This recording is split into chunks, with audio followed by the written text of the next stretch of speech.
Good morning, everyone. Good morning, Yancy, and good morning to the NSTF guests who are here to discuss innovation.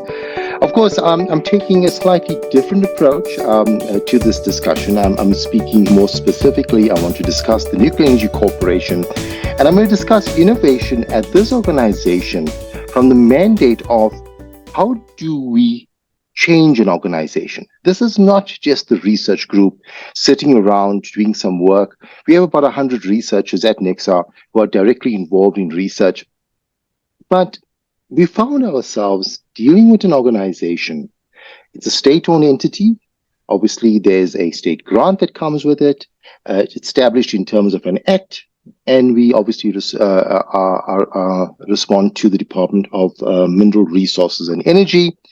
And we have the mandate to undertake and promote research and development in the field of nuclear energy and radiation science and technology and make these generally available. And of course, to cooperate with any persons and institutions in matters falling within these functions. One of the issues we had discovered at the South African Nuclear Energy Corporation was that this is an organization that for a few years was dealing with very adverse financial challenges. This resulted in attrition of staff. This resulted in us dealing with not very positive audit findings. And the mandate was quite straightforward from the CEO. How do we save our organizations? How do we turn this organization around? So this is not just the research group. This is the whole organization. And the first thing he said to us, this organization belongs to all of us. So let's move forward. So just having a quick chat. If you look at understanding the research, development, and innovation challenges at state-owned entities in general, obviously, one of the challenges you find, bureaucracy and silo mentality. This is my group. I work here. If I change what I do, I may lose my job, so I'm not going to change what I do. And this is some of the things that you see. This is how we do it, the culture. Sometimes you find lack of accountability. I get my salary end of the month, and that's how it goes. And of course, technology limitations. You'd find that a lot of times, because of lack of funding, a lot of the state-owned entities are unable to put down the latest technology, the latest ideas. Also, there's a fear. You find risk aversion. We don't want to bring this in. We don't want to try this because we're afraid if it doesn't work, we will get blamed. My job's on the line. Lack of resources and incentives for development and innovation. They have to come to us. We're government. They got no choice. And this is the kind of, mindsets that you have to change. And you find this running across a lot of government spheres. Sometimes there's pockets of excellence. I'm not going to criticize everyone, but sometimes you find you're dealing with this lack of willingness to move forward. Of course, if you look at our definition of the word of innovation, and this is what we realize we need to start bringing into NECSA. Innovation for part can refer sometimes to new or to changes made to an existing product, idea, or field. So it spoke to, obviously, disruptive innovation. It spoke to incremental innovation. And what we decided to do is apply this ideology across the whole of NECSA, not just the research group. And so why develop and innovate at state entities is, the question to ask. Obviously, we want to better serve the public because remember, at the end of the day, we are owned by the state. We are here to serve South Africa. So how do we better serve South Africa? How do we get this organization to be making a difference? Obviously, enhance economic growth, efficient public service, attract investment into South Africa, into the organization, competitiveness. Although we state entities, dwindling state funding means that we have to be a little bit more competitive. We have to make ourselves able to go out there and make a difference with lower resources that's coming forward. And of course, accountability and transparency. And this is very important. We are accountable to you as a public for the fact that some of your money has been invested in NECSA. What are we doing and how are we managing it to give you the confidence that we're actually getting it right? So I'm going to go very quickly into my discussion with NECSA, and I'm just going to indicate some of the tools and mechanisms we started to apply. One of the important things that's been happening at NECSA is in the last financial year, and even looks like even this financial year, NECSA went from an organization that was running at a loss to an organization that's now turning a profit. Our audit findings are going very positive. There's interest in staff in staying and building the organization. There's been a complete change in mindset. Of course, all credit to our Group C Chief Executive Officer, Louisa Tabashe, who actually led this change at NECSA. And this is what this discussion is about. What did we do at NECSA? How did we go about? And the first thing he said is commitment from himself. Commitment and vision. So where are we currently and where do we want to go? And in process of doing that, he said, let's build a culture of innovation within the organization. And he says culture, he says, let's encourage creativity. Let's encourage experimentation. Let's encourage people to get involved. And I'm just using a very poor example there. We actually have one company, it's an entity called Palchem, and want to do a financial turnaround with this entity. And HR was also involved in that discussion on how we turned it around financially. R&I was involved. Research innovation was involved. Engineers were involved. People from licensing were involved. And so why this is so important is that we realized that the broader the scope of people, the broader set of skills we bring into our organization to make decisions, the more powerful we are as an organization. Of course, we set up a process of high impact projects, and we said, let's have these as our targets. Let's have these as our priorities. And the next thing we did was we said, okay, fine. There are managers at this organization. Managers are very busy people. You know, they have to come to work every day and they have to look after staff. They have to look after projects. No, sorry, guys. We pull them out of the offices. We pull them into one room. We pull them into a discussion. And we said to them, we need to implement high impact projects to turn this organization around. We need you as colleagues to sit down, discuss, advise, and plan. And don't sit there with your laptop open and be busy playing around. Close the laptop, let's talk. And we brought them out. And of course, we put them into work groups. We put them into project groups. And it created this whole ideology that every one of us own this innovation. Every one of us own this organization. Every one of us have to make this difference. Of course, there were some challenges. There was some shaping and reshaping within the organization. Of course, there had to be some training and development. And of course, there had to be some training interventions. And of course, to help staff understand their space. And this is also sometimes to even understand themselves.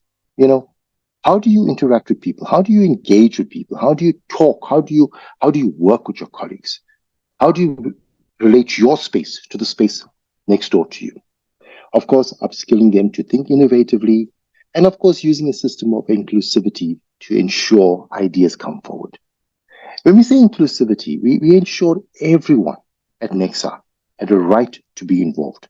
When we had senior management forum meetings, we said, well, if you believe you need to be part of it, if you believe as a NECSA employee, you can make a difference, we never stopped you from joining us. So one of the things we also did was we created, as I said, cross-departmental teams. And of course, we had knowledge sharing to foster collaboration. We found areas of excellence within the organization, groups that are within NECSA were extremely powerful, extremely good. But that knowledge was held within that group. It wasn't coming out of that group. So we brought them out and we scattered them across the organization. So we created a new structure. And we said to everyone, your job is protected. That is the first thing, but you will be redeployed. So people found themselves moving from side to side, holding positions, landing up in places they never thought they would ever be. Guys who were sitting in their jobs for 20 years got pulled out. And by us doing that, we created an environment for growth, an environment that was disruptive. And of course, we have done this. We had it going for the last 3 years, and we're seeing like now we're restructuring it again. And why are we doing this? It's disruptive in our thinking. It's forcing people to be able to work together. And of course, partnerships. We started working with organizations more closely. As we say, our role is to make our innovations generally available. And then we started collaborating. And I don't want to go into all the international collaborations, but just to mention 2 examples here. I mean, there's a discussion going on between us, Eskom and Transnet. And the discussion isn't about electricity. It's about energy. What is our energy challenges in this country? How do we as organizations work together to address those challenges? Now you can appreciate Eskom's a massive organization, so is Transnet. NECSA, of course, is dwarfed by these two organizations. But they're willing to work with us because someone is coming forward as an organization to say, guys, let's put this together. Pooling our resources as state entities. Of course, CSR, SANEDI, NECSA, and universities are, some of you may be aware of it, we're busy with renewable energy projects. NECSA, that's not really in our mandate, but there's opportunities there. I mean, one of the things that we are doing is we are busy with a project looking at lithium, what you call this technology, lithium chemicals, lithium products, which could potentially be a massive boost to the business in terms of products that we could manufacture. And we're combining that knowledge with CSR and SANEDI in terms of their battery technology to see how we can collaborate. Now, also to create that innovative mindset at NECSA, we realized that we needed to also address people issues. You have to address fear of failure and encourage risk-taking. People are comfortable in their space. And that being the case, we said, let me tell you, your job is secure. So that's no longer a concern, right? So if I take you from this position and I put you in that position, do you think you can make a difference? And if you cannot make a difference, you do not believe you can make a difference, why don't you try it? And come back and see how we can make a difference. We ensured continuous communication and transparency. We allowed everyone to have a voice at NECSA. And one of the important points about that is we have a simple philosophy at NECSA. I'm Pradish, by the way, not Dr. Rampersadh, I'm Pradish. The CEO is Louisa. And we go on like that. So if you start by bringing people to be people, you start to draw the best out of them. People feel comfortable to talk. People feel comfortable to engage, to disagree with you when need be, and to be able to bring out the best of them. Now, I'm going to just use two case studies that we worked on at NECSA. We own a company called NTP Radioisotopes. It's 100% state-owned again, and I say it's owned by NECSA. It's a medical isotope development production company. I think last year we turned 1.6 billion rand on this company. So it's not a small organization. Now we want to grow this organization. How do we triple the turnover of this organization? What do we need to do? Well, of course, you would look at incremental innovation. You'd look at new medical isotopes. You'd look at developing technologies to help this organization called NTP Isotopes to bring new products to the market. And obviously, sometimes you look at forward integration. Prof. Mike is going to be joining us shortly. He's the CEO of an organization called NUMERI, which is Nuclear Medicine Research Institute. And of course, they are involved in clinical trials, clinical development. How do we partner with them as NECSA? Because we realized for us to bring new products onto the market, apart from doing the research at NECSA, we do have to move that research forward and have clinical trials of those products and ensure it's acceptable by the public for us to introduce it as a new product line at NECSA. So, combination with these organizations, NECSA was actively involved in helping put NUMERI together, but Mike will tell you more about it, so let me not go into that details. And of course, there has to be some disruptive thinking. Industrial isotopes. One of the projects we're busy with is called the Mining Shard Project. And I won't forget the statement made to me by one of these commercial industrial isotope distributors. And that's the next multi-billion rand business. He just looked at me, he saw what it was and said, guys, we're going there. And this is one of 3 big projects we're looking at NECSA. So we're bringing in some disruption into this market.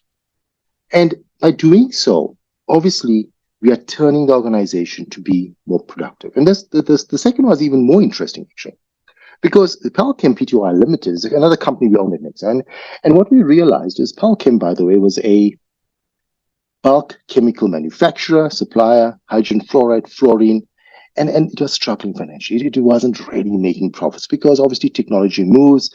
You got countries coming up with new innovative manufacturing techniques, high purity products, compared to our antiquated technology in terms of our plants, and of course to move those plants up to new technologies was a little bit pricey. I mean, a chemical plant, you always talk a few hundred million. So we realized there's a market for low volume, high value fluorochemicals. One of them, for example, is xenon difluoride. And this product is used in the electronics industry, and I think I've seen on the internet, on the open market, it sells about $100 a gram.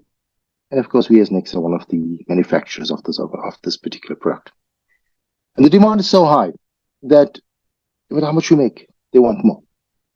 So, of course, again, disruptively, we said, move Palchem from being how would you call this, a bulk chemical supplier to being a low volume, high value fluorochemical product manufacturer, looking at high value hydrogen fluoride, high value fluorine, high purity products. Same applies to xenon difluoride. And of course, the end result of that was basically, I think at the end of this financial year, there's a high possibility this organization, for many years, which was running at a loss, is now going to be turning a profit. So again, disruptive thinking. Again, innovative thinking. Not just sitting in the labs. Of course, who was involved in this? Of course, the guys in the labs were involved. Of course, the finance people were involved. The engineers had to get involved in it. People, of course, in terms of licensing, had to get involved. Operational people had to get involved. You can imagine this, a massive team behind swinging this organization around.